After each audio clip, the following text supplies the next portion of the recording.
So far, our scorecard shows it's 3 demerits for Clinton and 2 for Obama. We're now down to our final 2. Coming in at number 2, some now accusing Obama of using sexist language when talking about Senator Clinton. When you start actually challenging the status quo, then suddenly the claws come out. Mentioning her claws. And Friday, Obama offended some when he mentioned Clinton's emotions when referring to why she launched her latest attack ad. I understand that, Senator Clinton, periodically, when she's feeling down, launches attacks and as a way of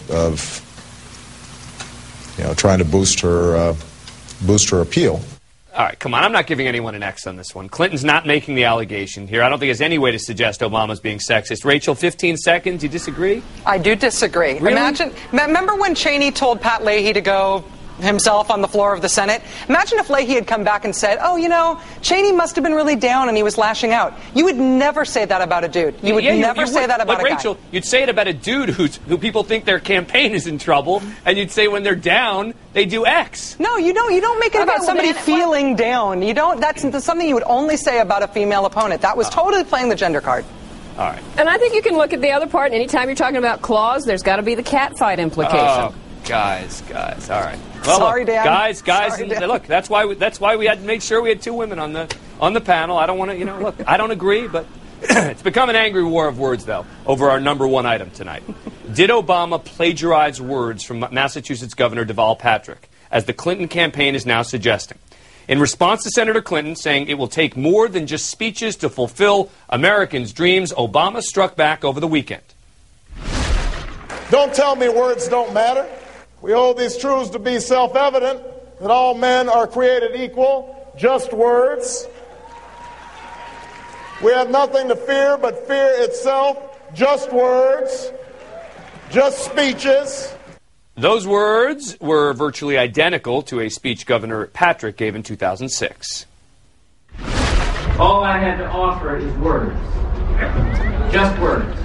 We hold these truths to be self-evident. We have nothing to fear but fear itself.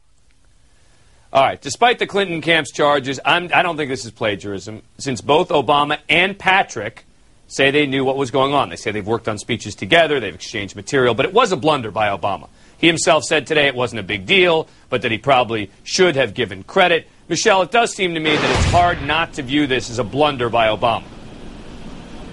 Well, sure. At this stage of the game, every word out of his mouth is going to be parsed. He knows he's up against a very, very hard-hitting Clinton machine. He's got to be really careful. But that said, politicians borrow each other's words and ideas all the time. I thought it was nutty when George Bush became the reformer with results back during his 2000 race. Yeah, but Rachel, this is serious business. I mean, accusing another candidate of plagiarism, and when you are a candidate for president, the standard is higher. And even if, look, and again, I think the idea that, the Clinton campaign is saying plagiarism has 2 victims. Number 1 is the person who took it from, and number 2 are the people who are reading it or hearing it, etc. Okay, maybe so. But to me, to suggest that this is some big blowout deal, this is just, to me, a little blunder by the Obama campaign. I think this is a bigger deal because of what it's about, because I think Obama's biggest strength, honestly, the thing that has propelled him to national prominence at such a speed, is his oratory. And if we start to doubt the authenticity of it, if we stop believing that that's really coming from him, that he really is inspirational, it goes to the heart of his appeal. I don't think the plagiarism charge lands, but I think that this is very dodgy territory for Obama to be taking hits on. Plagiarism involves stealing something. Deval Patrick gave him this. He said, hey, when they said that stuff about me, here's what I said. You should try it. Politicians do that all the time. If you watch 6 consecutive hours of debate on the Senate floor, you'll see senators using each other's lines, within 20 minutes of each other. This is the way it works. It's a perfectly reasonable thing for Obama to have done. I wrote a speech for Jimmy Smits on the West Wing that I'd love to see Obama use it. Yeah. It's perfect for him. But I'm going to send it to him. If he used it without saying Lawrence O'Donnell wrote this, it would be... Well, Warner Brothers owns it. They might sue him. But I'm going to send it to him. So I think our final count here is 3-3 on our scorecard in terms of the... Is that correct? In terms of the demerits that each get. we don't always cop out like this. Just so you know. I mean, a lot of we try to actually like pick the Democratic electorate. Yeah, I know. We try to actually pick a we winner. We need a super delegate in here exactly. to make this decision. All right, so very quickly, Lawrence, based on everything, who won? Quickly. I think Obama's running it a little bit cleaner. All right, Rachel. I think they're both pretty equal at this point. Go ahead, Michelle. You know, I'm going to have to go with Lawrence on this. I got to say, Obama's a little bit squeaking by. Clinton has been losing these on most of the ones we've been doing. All right, thanks to all of you. Appreciate it.